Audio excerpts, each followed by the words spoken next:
बिस्मिल्लाहिर्रहमानिर्रहीम अस्सलाम वालेकुम डियर स्टूडेंट्स। इस वीडियो लेक्चर में मैं आपके साथ डिस्कस करूंगा आपकी फर्स्ट ईयर यानी 11th क्लास मैथ की जो न्यू बुक है उसका चैप्टर नंबर 2। और चैप्टर नंबर 2 की हमने एक्सरसाइज स्टार्ट की थी 2.1। पिछली वीडियो में बेटा मैंने आपके साथ जो है वो 2.1 एक्सरसाइज का क्वेश्चन नंबर 1 से लेके क्वेश्चन नंबर 5 तक आपको जो है वो करवा दिए थे।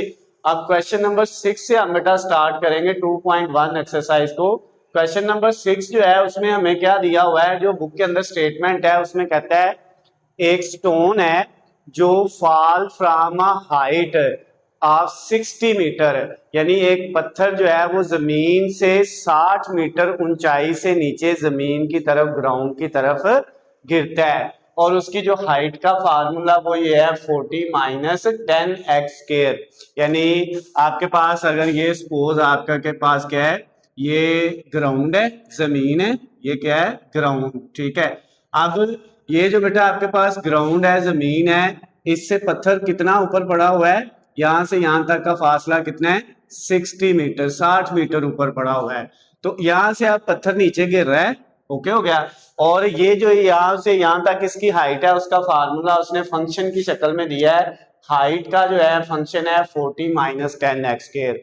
अब कहते हैं कि अगर एक सेकंड गुजर जाएगा, यानी ये फर्स्ट वाला जो पार्ट है उसमें कह रहा है अगर एक सेकंड गुजर जाएगा, एक सेकंड गुजरने के बाद बताएं उसकी हाइट जो है वो कितनी रह जाएगी, यानी वो कितना नीचे आ जाएगा, कितने मीटर जो है वो एक सेकंड गुजरने के बाद नीचे आएगा। फिर 1.5 सेकंड गुजरने के बाद वो कितना नीचे आएगा, और फिर 1.7 सेकंड गुजरने के बाद वो कितना नीचे आएगा। यानी पत्थर जो है वो 60 मीटर हाइट से नीचे गिर रहा है। तो आपने यह तीन चीजें बतानी है, एक सेकंड के बाद वो कितना नीचे आएगा, 1.5 सेकंड के बाद कितना नीचे आएगा, और 1.7 सेकंड के बाद कितना नीचे आएगा। तो अब बेटा सबसे पहले जो है हम क्या करेंगे, हमारे पास जो हाइट का फंक्शन है H X is equal to 40 minus 10x square, इसमें पहली दफा x की जगह हम पुट करेंगे 1, क्योंकि x कितना दिया हुआ है 1 सेकेंड। तो अब यहाँ पे 40 माइनस 10, इधर भी x की जगह 1 आ गया, ऊपर क्या आ गया इसका स्क्वायर। तो ये क्या आ जाएगा बेटा 40 माइनस 10, और 1 का स्क्वायर 1 ही आना है, और 1 को 10 से मल्टीप्लाई करेंगे तो 10 आ जाएगा। तो ये आपके पास 40 माइनस 10 कितना हो गया 30। तो इसका मतलब ये हुआ कि आपका एक सेकंड गुजरने के बाद जो है कितना वो नीचे आ जाएगा 30 मीटर, 60 मीटर से 30 मीटर जो है हाफ फासला तय कर लेगा, 30 मीटर जो है वो नीचे आ जाएगा। उसके बाद अब उसकी हाइट इतनी बची है एक सेकंड गुजरने के बाद। अब 1.5 सेकंड गुजरने के बाद कितनी बचेगी, सेकंड वाला जो है बी वाला पार्ट, इसमें बेटा आपके पास जो हाइट का ये फंक्शन है इसमें आपने 1.5 x की जगह 1.5 रख दिया, इधर 40 माइनस 10 x स्क्वायर की जगह क्या रख दिया 1.5, और ऊपर इसका स्क्वायर, जहां पे x है वहां पे 1.5। तो ये आपके पास हाइट आ गई 1.5 पे कितनी 40। माइनस करना है इसके लिए पहले जो है 1.5 का स्क्वायर लेके जो वैल्यू आएगी उसको 10 से मल्टीप्लाई करना है। तो इसके लिए कैलकुलेटर पकड़ा और 1.5 का स्क्वायर लिया, सबसे पहले 1.5 का स्क्वायर कैलकुलेटर से लिया तो 2.25 आ गया इसका, और 2.25 को हमने 10 से मल्टीप्लाई कर दिया, मल्टीप्लाई 10, तो ये आ गया 22.5। तो आप बेटा 40 में से माइनस कर लो, 40 माइनस 22.5, तो ये हमारे पास आ जाएगा 17.5। कितना आ जाएगा 17.5। तो अब इसका मतलब ये हुआ कि आपकी हाइट जो है 1.5 सेकंड के बाद कितनी बच गई है, वो सिर्फ जो है जमीन से कितना ऊपर रह गया है, जमीन से जो है वो 17.5 मीटर उसका फासला रह गया है। समझ आ गई बात। उसके बाद बेटा इसका जो थर्ड वाला बी वाला सी वाला पार्ट है इसमें x की जगह 1.7 रखना है। तो अब हाइट यहाँ पे आपने x की जगह क्या पुट किया 1.7, उसके बाद 40 माइनस 10 x की जगह आया 1.7, ऊपर इसका क्या आ गया स्क्वायर आ गया। तो अब बेटा ये आपके पास आया 1.7 इक्वल 40 माइनस 10 और 10 को मल्टीप्लाई किससे करना है 1.7 के स्केयर से। तो पहले 1.7 का हमें क्या लेना है स्केयर, जो आएगा 2.89 इसका स्केयर ले तो, और इसका जो स्केयर का जवाब आया 2.89 उसको मल्टीप्लाई किससे किया 10 से, तो ये आ गया 28.9। अब बेटा 40 में से माइनस हमने कर दिया 28.9 को, तो ये कितना आ गया 11.1। तो इसका मतलब ये हुआ 1.7 सेकंड गुजरने के बाद कितना जो है हाइट बाकी बचेगी, जो है 11.1 मीटर। 1 सेकंड गुजरने के बाद 30 मीटर रह जाएगी हाइट, 1.5 सेकंड गुजरने के बाद 17.5 मीटर हाइट बच जाएगी, और 1.7 सेकंड गुजरने के बाद उसकी कितनी हाइट बचेगी 11.1 मीटर। मीटर जो है वो हाइट का यूनिट है, इसलिए हमने सबके साथ लगा दिया। ये बेटा इसका फर्स्ट वाला पार्ट के जो 3 थे ए बी सी तीनों इसे हो गए हैं। अब इसका सेकंड वाला पार्ट जो है ना, इसमें कहता है when does stone strike the ground, के जो पत्थर है वो जमीन से आके टकराएगा कब। अब इसमें यह बताना है कि कितने सेकंड के बाद वो आके जमीन से टकराएगा। तो उसके लिए बेटा जब आपका स्टोन जो है वो क्या होगा, वो स्ट्राइक करेगा किससे ग्राउंड से, ठीक हो गया ना। तो स्टोन स्ट्राइक द ग्राउंड का मतलब ये है कि जब पत्थर आके जमीन से टकरा रहा है तो उस वक्त जो उसकी हाइट होगी वो क्या हो जाएगी 0, क्योंकि जब पत्थर यहाँ पे पहुंच जाएगा जमीन के ऊपर उस वक्त तो हाइट क्या होगी 0, कोई भी उसकी ऊंचाई नहीं बचेगी, हाइट 0 हो जाएगी। तो जब पत्थर आके जमीन से टकराएगा उस वक्त उसकी हाइट 0 है, और यही सेकंड पार्ट है कि बताएं कब आके टकराएगा। अब हाइट की जगह क्या वैल्यू थी, ये इसकी वैल्यू थी 40 माइनस 10x स्क्वायर इक्वल 0। ये जो हाइट का फंक्शन है ये वाला hx, इसकी वैल्यू हमने किसके इक्वल रख दी 0 के। अब ये देखे 40 इधर ही, ये 10x स्क्वायर इधर माइनस का दूसरी तरफ जाके क्या हो गया प्लस का 40, ये 10 जो है मल्टीप्लाई हो रहा है इधर आके डिवाइड हो गया, तो x स्क्वायर की वैल्यू क्या आ जाएगी 40 को 10 पे डिवाइड करेंगे तो 4, x स्क्वायर किसके इक्वल आ गया 4 के। तो x स्क्वायर अगर 4 के इक्वल है तो दोनों तरफ क्या ले लिया जजर ले लिया, तो x की वैल्यू ये इससे कट गया, जो है 4 का जजर यानी 4 का स्क्वायर रूट ले तो कितना आता है 2 आता है। तो अब ये x था असल में टाइम, तो टाइम का यूनिट आप साथ लगा दे सेकंड। तो 2 सेकंड के बाद वो आके क्या करेगा जमीन से टकराएगा। उसने ये पूछा था कितने टाइम के बाद वो आके जमीन से टकराएगा ग्राउंड से टकराएगा, तो वो 2 सेकंड बाद टकराएगा। तो ये बेटा आपका जो क्वेश्चन नंबर 6 था वो कंप्लीट हो गया है, इसको नोट कर लें, फिर इसके बाद हम इसका आगे क्वेश्चन नंबर 7 स्टार्ट करते हैं। जी स्टूडेंट्स, अब हमने क्वेश्चन नंबर 7 करना है, एक्सरसाइज जो है 2.1 11th क्लास मैथ की जो न्यू बुक है उसका। अब बेटा क्वेश्चन नंबर जो 7 है इसके अंदर हमें एक फंक्शन दिया हुआ है f of x equal 3x minus 5, ये फंक्शन दिया है और इसके नीचे 3 पार्ट दिए हुए हैं। 3 पार्ट में क्या है, पहले पार्ट में आपने इस फंक्शन की डोमेन और रेंज को फाइंड करना है। इसमें लिखा है determine the domain and range of function. इस फंक्शन की आपने डोमेन भी मालूम करनी है और रेंज भी मालूम करनी है। ओके हो गया। उसके बाद सेकंड वाले पार्ट में कहता है आपने बताना है कि क्या ये जो फंक्शन हमें दिया हुआ है ये 1-to-1 फंक्शन है कि नहीं है, इसको आपने बताना है। उसके बाद तीसरे पार्ट में कहता है कि क्या फंक्शन जो है इज ऑन टू फंक्शन है, और इसके लिए ऑन टू फंक्शन के लिए उसने साथ ये भी बताया हुआ है if codomain is all real numbers, अगर इसकी जो कोडोमेन है ना वो क्या हो, वो set of all real number हो, तो बताएं कि क्या ये फंक्शन जो है ये वाला जो दिया हुआ है अगर इसकी जो कोडोमेन है वो set of all real number हो, तो बताना है कि क्या ये फंक्शन ऑन टू भी है या नहीं है। तो इसके लिए बेटा 1 बाय 1 इसकी जो है ना तीनों पार्ट्स को करेंगे। सबसे पहले फर्स्ट वाला पार्ट है इस फंक्शन की, ये जो हमें फंक्शन दिया हुआ है f of x is equal to 3x minus 5, इसको लिखा और इसकी हमने डोमेन और रेंज फाइंड करनी है। बेटा जो है पीछे जो क्वेश्चन हमने किए थे डोमेन और रेंज वाले इसी एक्सरसाइज में, उसमें मैंने आपको बताया था डोमेन जो वैल्यू हम एक्स की पुट कर सकते हैं इसके अंदर, इस फंक्शन के अंदर एक्स की जगह जो जो वैल्यू पुट कर सकते हैं और इसका जवाब आ जाए, ये सॉल्व हो जाए वैल्यू पुट करने से, वो डोमेन होती है।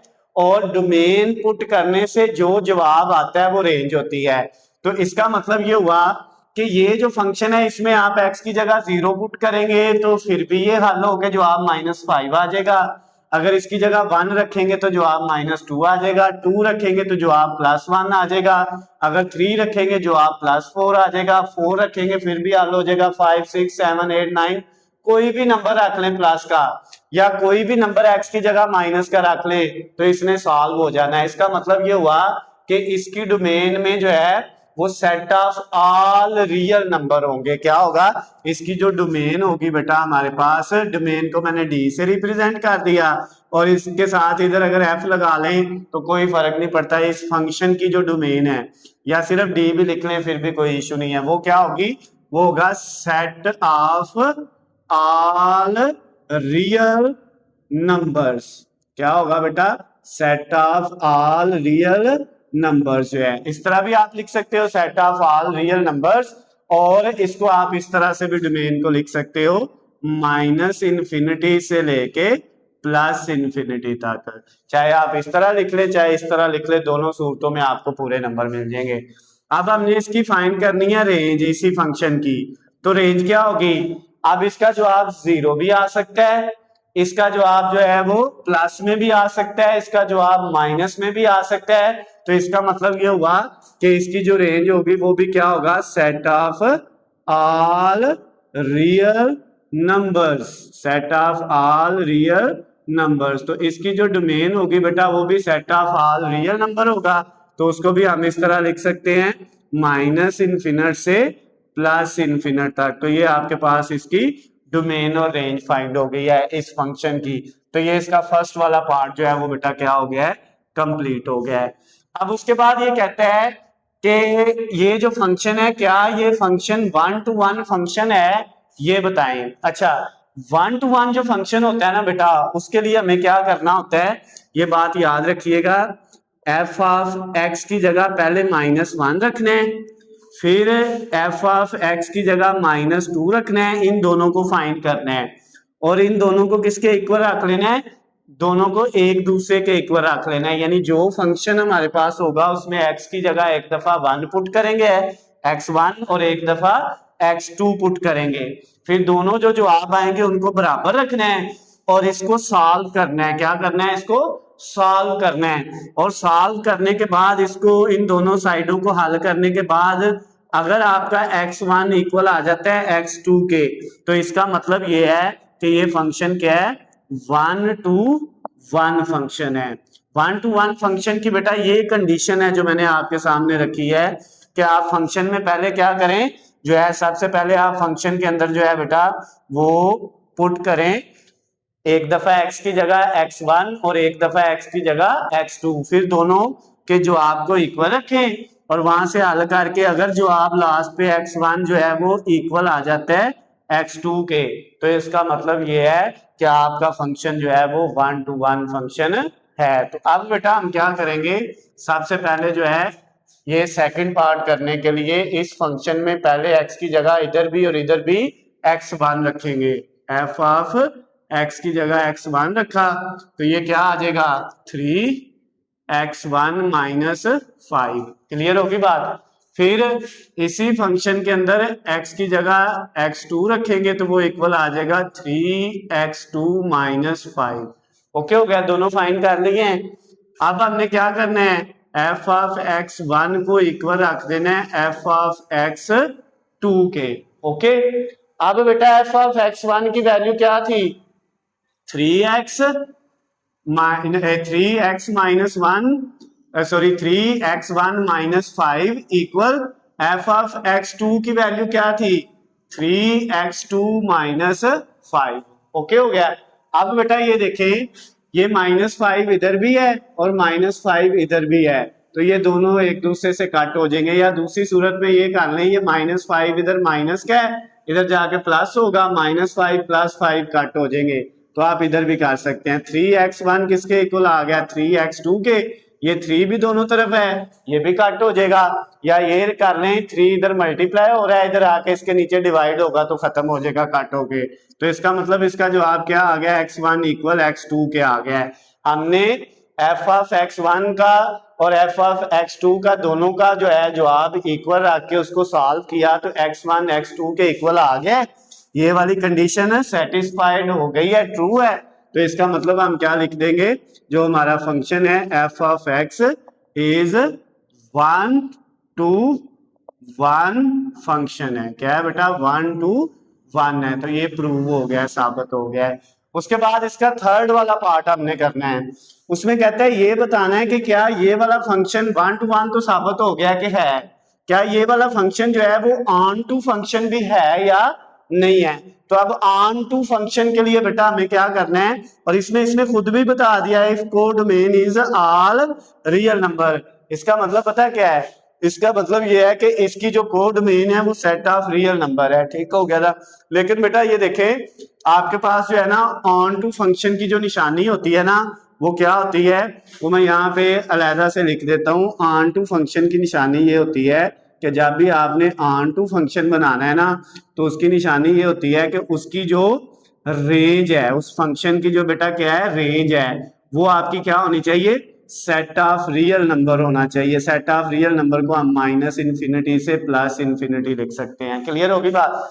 यानी अगर किसी फंक्शन की रेंज जो है ना वो set of all real number हो, माइनस इन्फिनिट से लेके प्लस इन्फिनिट तक सारे नंबर हो उसकी रेंज में, तो उसको हम ऑन टू कहते हैं।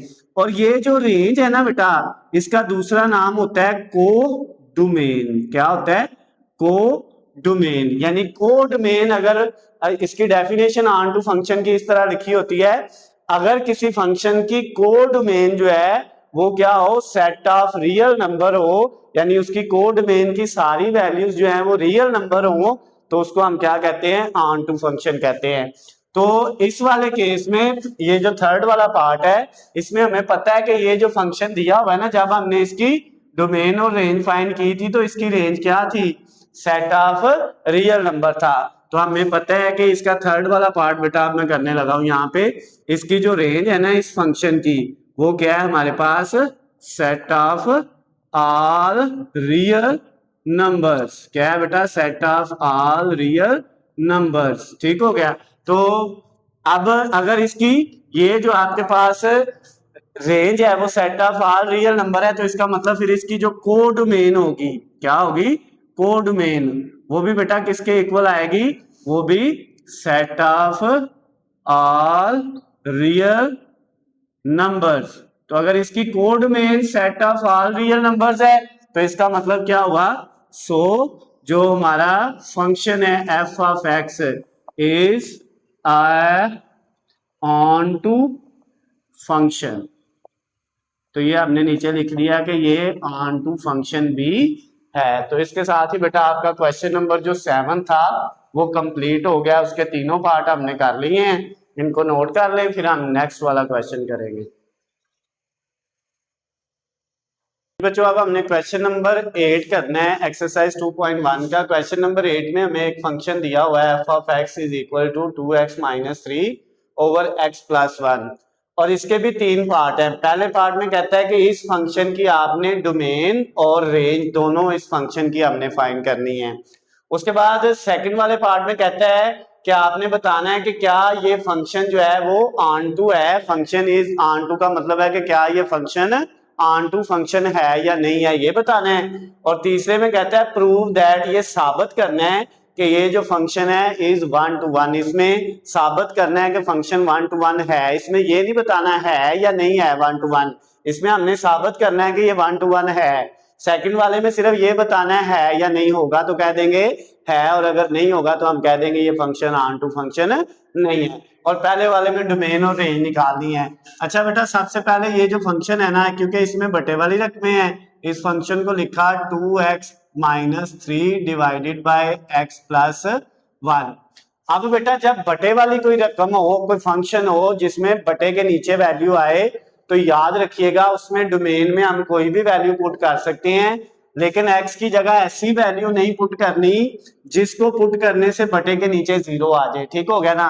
तो इस x की जगह चाहे आप प्लस की कोई भी वैल्यू पुट कर लें, सॉल्व हो जाएगा, माइनस की कोई भी वैल्यू पुट कर लें, सॉल्व हो जाएगा। लेकिन अगर x की जगह आपने यहाँ पे 0 पुट किया तो फिर भी सॉल्व हो जाएगा। लेकिन अगर x की जगह -1 पुट करेंगे, ठीक है, -1, तो -1 + 1 क्या हो जाएगा 0, तो बटे के नीचे क्या आ जाएगा 0, तो फिर इसको सॉल्व नहीं कर सकते। बटे के नीचे 0 आ जाए तो वो अनडिफाइन हो जाता है, उसका हल मुमकिन नहीं होता। तो इसका मतलब ये हुआ कि इसकी डोमेन में हम set of all real number put कर सकते हैं, सिर्फ किसकी बजाय -1 की बजाय। -1 नहीं रख सकते, उसके अलावा आप तमाम जो है रियल नंबर पुट कर सकते हैं। तो इसकी बेटा आपने सबसे पहले क्या करनी है, डोमेन फाइंड करनी है। तो डोमेन को हमने लिखा डी और साथ एफ का मतलब है इस फंक्शन की डोमेन जो है। तो वो बेटा क्या आएगी, इसके अंदर आप जो है वो तमाम रियल नंबर जो है वो पुट कर सकते हैं। क्या कर सकते हैं, तमाम रियल नंबर पुट कर सकते हैं। ये मैंने रियल नंबर के लिए लिख दिया, इधर 2 लाइनें लगा देंगे तो ये रियल नंबर की निशानी है। अच्छा जी, set of all real number किसके जो है, जो इसमें क्या नहीं आ सकता, -1 नहीं आ सकता। तो ये बेटा आपकी डोमेन है, set of all real number जो है किसको निकाल के -1 को। इसको हम इस तरह भी लिख सकते हैं डोमेन को, set of all real numbers, all real numbers accept -1, यानी इसकी डोमेन आ गई set of all real number except -1। -1 के अलावा तमाम रियल नंबर, चाहे इस तरह लिख ले चाहे इस तरह लिख ले, दोनों सूरतों में ठीक होगा। दूसरे नंबर पे इसकी फाइंड करनी थी हमने रेंज इस फंक्शन की। तो रेंज के लिए बेटा आपने क्या करना है, ये जो फंक्शन है ना, जब इसकी रेंज निकालनी है ना, तो उसके लिए पहले ये जो फंक्शन है बेटा इसको आपने किस में बदल लेना है, इसको जो है वो y में बदलना है। यानी f(x) की जगह y रख लेना है, इक्वल 2x - 3 जब बटे वाली रकम होगी, और ये x + 1, फिर ये x + 1 इधर डिवाइड हो रहा है तो इधर आके y के साथ मल्टीप्लाई हो जाएगा, और दूसरी साइड पे बचेगा 2x - 3। अब बेटा ये वाली जो रकम है y को x से करेंगे तो xy, प्लस y को 1 से करेंगे y, इक्वल 2x - 3। अब बेटा ये देखो इन दोनों रकमों में से जो है, सॉरी ये एक x वाली रकम है और एक ये है, इन दोनों को एक साइड पे लिख लें xy, ये 2x इधर क्या है, इधर आपके पास ये प्लस का है, इधर आके ये माइनस का हो जाएगा, और इस साइड पे क्या बच गया -3, ये y प्लस का है तो ये भी जाके क्या हो जाएगा माइनस का। अब बेटा इन दोनों में से x कॉमन ले लें तो क्या बचेगा y - 2 इक्वल -3 - y। तो x की वैल्यू यहां से क्या आएगी -3 - y, ये जो है y - 2 है, ये दूसरी तरफ जाके क्या हो जाएगा डिवाइड। यानी ये जो आपका फंक्शन था इसको आपने y के इक्वल रख के यहाँ से x की वैल्यू निकाल लेनी है। अब ये जो वैल्यू आई है ना, इसमें जो बटे के नीचे है यहाँ पे हम क्या नहीं पुट कर सकते, इसमें कोई भी वैल्यू पुट कर सकते हैं, लेकिन y की जगह 2 पुट नहीं कर सकते, क्योंकि इधर अगर 2 आएगा तो 2 - 2 क्या हो जाएगा 0, और बटे के नीचे 0 नहीं होना चाहिए, क्योंकि बटे के नीचे 0 हो जाएगा तो वो अनडिफाइन हो जाएगा, वो आगे हल नहीं होगा। तो इसका मतलब इसकी जो रेंज हमने निकालनी है, ये रेंज के लिए हमने इसको x बनाया है, ठीक है। तो रेंज निकालने के लिए पहले आपने इसको x की फॉर्म में लिखना है, और फिर यहाँ पे नीचे वाली रकम जो y है उसकी जगह क्या पुट करने से नीचे 0 आ रहा है, उसके अलावा जो है इसका मतलब ये हुआ कि यहाँ पे आपके पास ये भी इसकी जो रेंज होगी set of all real number किसको जो है शामिल नहीं कर सकते, सिर्फ 2 को शामिल नहीं कर सकते। तो ये आप इस तरह से भी लिख लेंगे, सेट ऑफ, इधर set of all real number except 2 plus का जो है, क्लियर होगी बात। तो ये बेटा आपके पास जो फंक्शन था इसकी डोमेन भी फाइंड हो गई है और इसकी रेंज भी फाइंड हो गई है। अच्छा जी, अब ये वाला जो काम था ना, चाहे इसको पहले कर लें और बाद में रेंज लिख लें, कोई इशू नहीं है, चाहे इसको बाद में कर लें पहले रेंज ऊपर जो है जगह छोड़ के लिख लें, ठीक हो गया। लिखी तो ये तब भी जानी है जब आप इसको हल करेंगे, ये क्वेश्चन का हिस्सा है। लेकिन ऊपर जगह छोड़ दे तो तब लिख लीजिएगा जब हल हो जाएगा, या फिर इधर से ये सारा करके और नीचे यहाँ पे रेंज लिख लें। ओके हो गया। अच्छा, अब सेकंड वाला ये बताना था कि क्या ये फंक्शन ऑन टू फंक्शन है।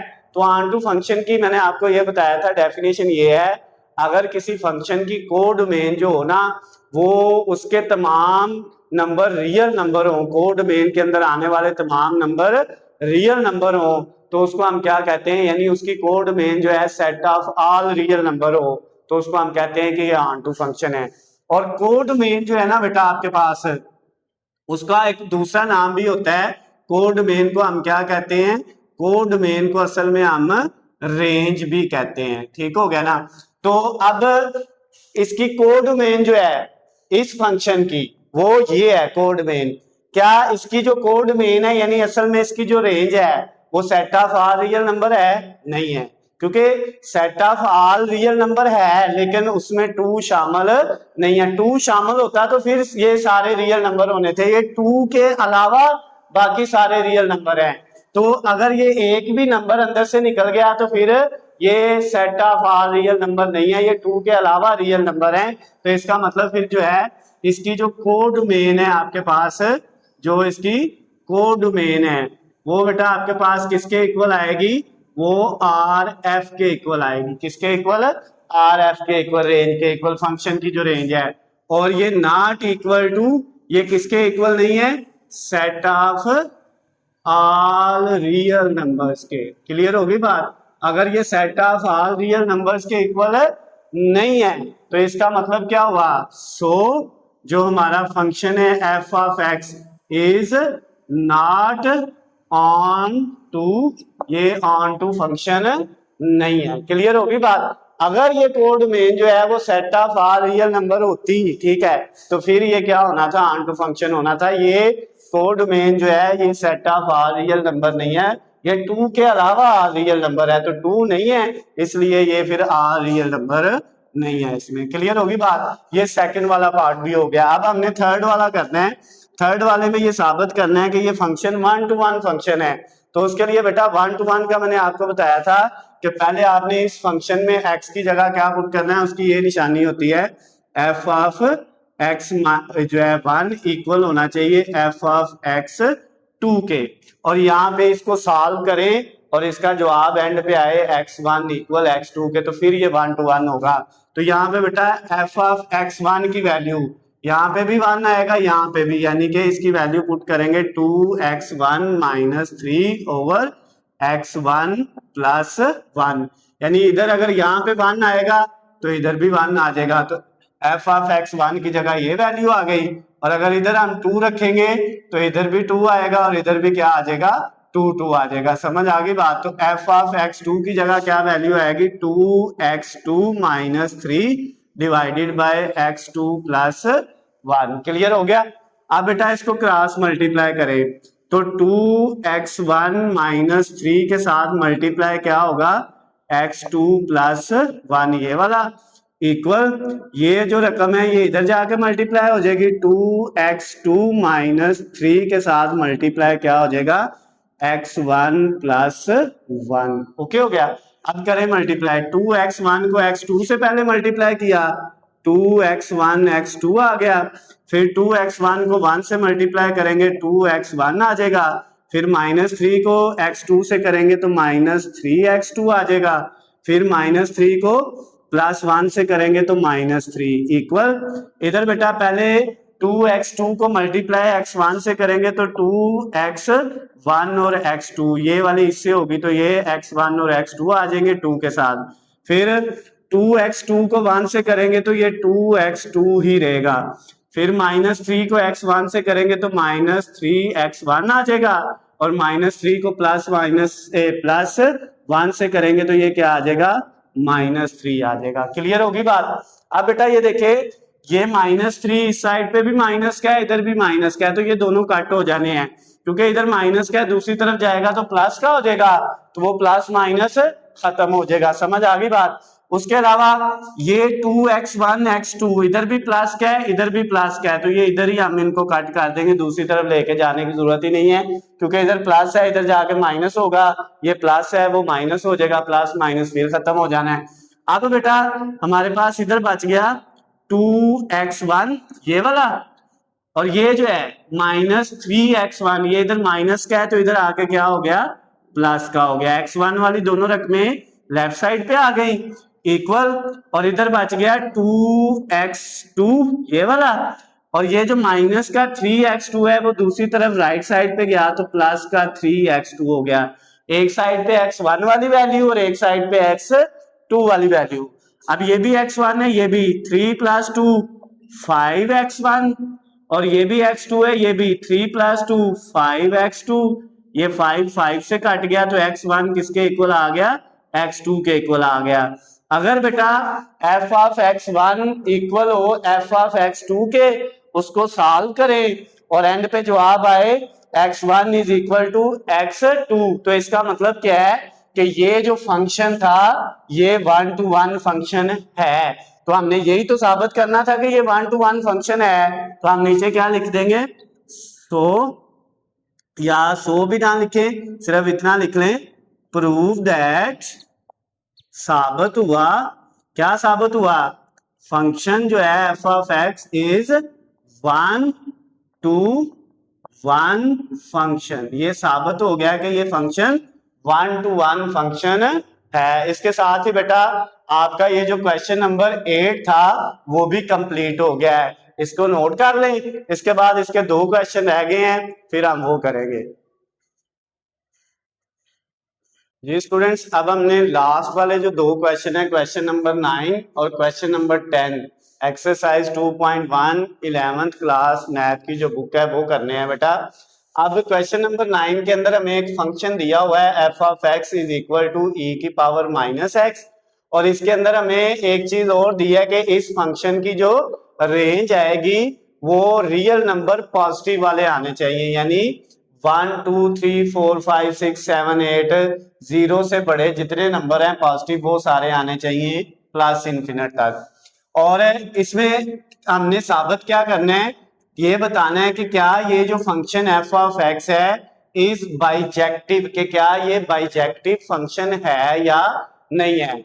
तो बाइजेक्टिव का बेटा मतलब ये होता है अगर जो फंक्शन आपको दिया हुआ है वो फंक्शन 1-to-1 फंक्शन भी है और ऑन टू फंक्शन भी है, ठीक है। अगर एक फंक्शन 1-to-1 भी है, ऑन टू भी है, दोनों फंक्शन है उसके अंदर 1-to-1 भी है, ऑन टू भी है, तो इसका मतलब उस फंक्शन को हम बाइजेक्टिव फंक्शन कहते हैं, ठीक है। बाइजेक्टिव फंक्शन किसको कहते हैं, जो फंक्शन 1-to-1 फंक्शन भी हो और जो फंक्शन ऑन टू फंक्शन भी हो, उस फंक्शन को हम बाइजेक्टिव फंक्शन कहते हैं।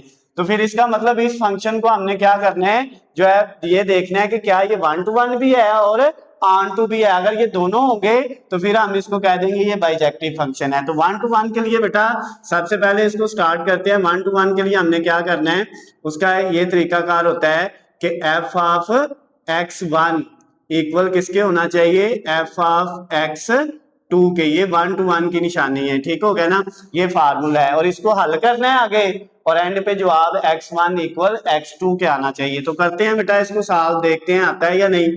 तो f ऑफ x1 यहाँ पे x1 रखेंगे तो यहाँ पे भी क्या आएगा, e की पावर -x की जगह x1, ओके हो गया। इधर अगर x2 रखेंगे तो इधर भी x की जगह क्या आएगा 2, तो e की पावर -x2। फिर बेटा आपको याद होगा कि अगर हमारे पास एक साइड पे लिखा है 2 की पावर a और एक साइड पे लिखा है 2 की पावर b, अगर नीचे वाले बेस सेम हो तो इसका मतलब है a किसके इक्वल होता है, b के। तो अब बेटा यहाँ पे भी इधर नीचे बेस e है और इधर भी क्या है, e है, तो दोनों अगर सेम है तो इसका मतलब ये -x1 जो है वो किसके इक्वल होगा, -x2 के इक्वल होगा। तो यहां से ये माइनस इस माइनस से कट जाएगा दोनों तरफ, तो x1 किसके इक्वल आ गया, x2 के।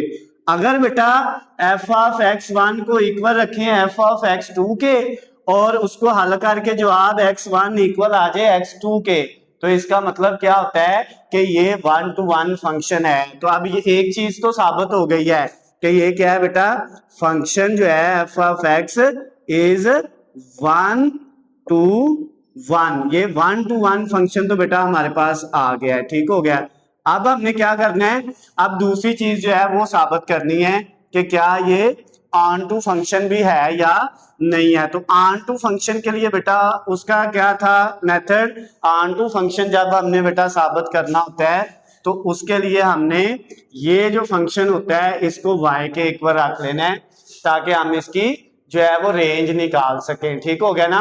क्या फाइंड कर सकें, रेंज, और रेंज को कहते हैं कोड मेन। और अगर कोड मेन यानी फंक्शन की जो रेंज है उसका आंसर आ जाता है set of all real number, जबकि यहाँ पे इसकी रेंज का आंसर आना चाहिए set of positive real number, यानी सिर्फ पॉजिटिव नंबर आने चाहिए, 1 2 यानी 0 से बड़े आने चाहिए, ठीक हो गया ना।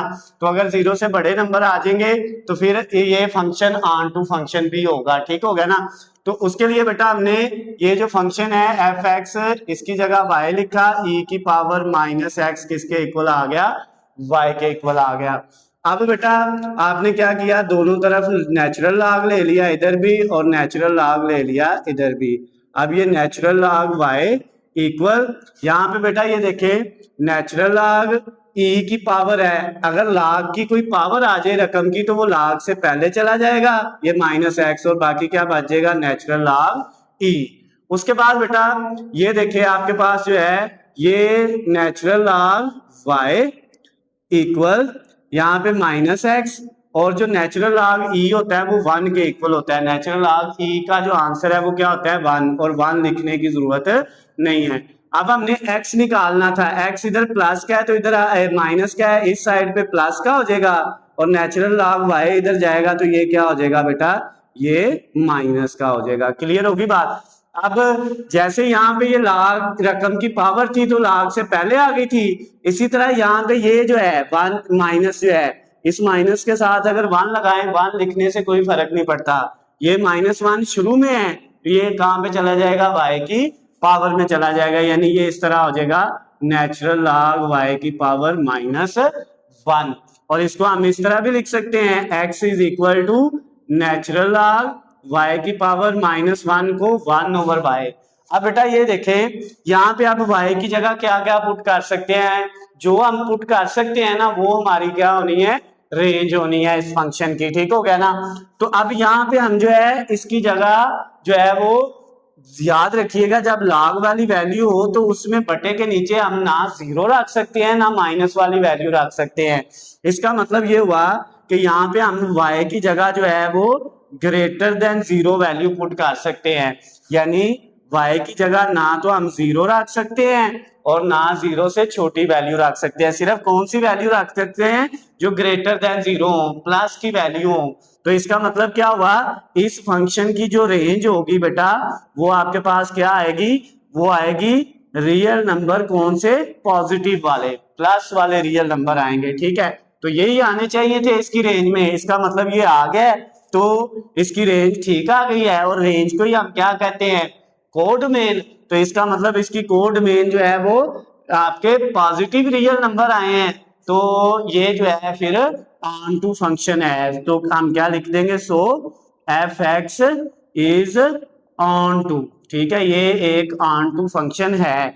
ये 1 to 1 भी था, ये ऑन टू भी है, तो लास्ट पे क्या लिख देंगे, जब ये दोनों चीजें साबित हो गई हैं कि ये 1 to 1 भी है ऑन टू भी है, तो लास्ट पे लिख देंगे सो एफ एक्स जो हमारा फंक्शन है इज बाइजेक्टिव। क्या है बेटा, ये बाइजेक्टिव फंक्शन है, ठीक हो गया, यही हमने साबित करना था। तो इसके साथ ही क्वेश्चन नंबर 9 जो है वो आपका कंप्लीट हो गया। अब हमने क्वेश्चन नंबर 10 करना है, जिसमें बेटा क्या है, एक g ऑफ x फंक्शन दिया हुआ है जिसकी वैल्यू है x की पावर 3 - 3x, और इसमें कह रहा है कि आपके पास जो है इसकी रेंज जो है वो सेट ऑफ रियल नंबर आनी चाहिए, यानी उसमें पॉजिटिव भी, नेगेटिव भी और 0 भी आना चाहिए। अच्छा, और इसमें साबित क्या करना है, ये बताना है कि क्या ये जो फंक्शन है ये इंजेक्टिव फंक्शन है, और फिर ये बताना है कि ये जो g ऑफ x है ये सर्जेक्टिव फंक्शन है। यानी इसमें दो चीजें हमने बतानी है कि ये जो क्वेश्चन नंबर 10 में फंक्शन दिया हुआ है g(x), क्या ये इंजेक्टिव फंक्शन है, और फिर ये बताना है क्या ये सर्जेक्टिव फंक्शन है। तो बेटा याद रखिएगा, ये जो इंजेक्टिव है ना, इसका मतलब होता है 1 to 1 क्या होता है बेटा 1 to 1 1 to 1 फंक्शन को इंजेक्टिव फंक्शन कहते हैं और सरजेक्टिव का मतलब होता है ऑन टू यानी ऑन टू फंक्शन का दूसरा नाम है सरजेक्टिव फंक्शन। तो इसमें यही बताना है कि क्या ये 1 to 1 फंक्शन है, पहले ये देखना है, होगा तो हम कह देंगे है, नहीं होगा तो हम कहेंगे नहीं है, और फिर ये बताना है कि क्या ये ऑन टू फंक्शन है या नहीं है। तो उसके लिए बेटा सबसे पहले हमने क्या किया 1 to 1 साबित करने के लिए हमने एफ ऑफ एक्स 1 को इक्वल रखा एफ ऑफ एक्स 2 के और इसका जवाब निकालेंगे। अगर x1 x2 के इक्वल आ जाएगा तो ये जो है इंजेक्टिव फंक्शन यानी 1 to 1 फंक्शन होगा। तो 1 to 1 चेक करने के लिए हमने ये फार्मूला लगाया। अब बेटा इसमें ये जो है यहाँ पे f की जगह क्या आ जाएगा g आ जाएगा, ये याद रखिएगा, फंक्शन यहाँ पे g से रिप्रेजेंट कर रहे हैं, ठीक है। तो यहाँ पे जब 1 रखेंगे तो इधर भी 1 आएगा और इधर भी x के साथ 1 आएगा यानी x1 की पावर 3 माइनस 3x1 इक्वल इधर भी बेटा क्या आएगा, जब यहाँ पे x के साथ 2 लगाएंगे तो इधर भी लगाना पड़ेगा x2 की पावर 3 माइनस 3x2। क्लियर होगी बात। अब बेटा इसको जिस तरह मर्जी सॉल्व कर ले, कभी भी x1 इक्वल नहीं आना x2 के, क्योंकि ये हल ही नहीं हो सकता। अगर इसमें से लेट्स सपोज x1 हम कॉमन भी ले लेते हैं, क्या करते हैं x1 हम कॉमन ले लेते हैं, ठीक है, तो इधर बचेगा x1 की पावर 2 माइनस 3 और इधर x2 कॉमन ले लेते हैं तो क्या बचेगा x2 की पावर 2, 3 में से एक कॉमन लिया और इधर x2 कॉमन गया तो बाकी 3। अब ये वाला इससे कट नहीं हो सकता, अगर ये इससे कट हो जाता ना, ठीक है, तो फिर x1 इक्वल किसके आना था x2 के। तो अब ये इसके साथ कट नहीं हो रहा क्योंकि ये x1 का स्क्वायर है -3 और ये x2 का स्क्वायर है -3। यहाँ पे x2 होता इधर भी 2 तो फिर कट हो जाना था, या इधर x1 है तो इधर भी x1 होता फिर कट हो जाना था। तो इसका मतलब x1 not equal to x2। तो जब ये कंडीशन आपकी जो है सेटिस्फाई नहीं हुई तो फिर इसका मतलब क्या है कि हमारा जो g ऑफ x है वो नॉट क्या है 1 to 1 नहीं है, नॉट 1 to 1। लेकिन यहाँ पे उसने इंजेक्टिव पूछा था, हम क्या लिखेंगे नॉट इंजेक्टिव फंक्शन, कि ये फंक्शन हमारा इंजेक्टिव फंक्शन नहीं है। एक पार्ट बेटा इसका हो गया, समझ आ गई है। अब हम इसका दूसरा पार्ट करेंगे जिसमें हमने ये बताना था कि क्या ये सरजेक्टिव है यानी ऑन टू फंक्शन है।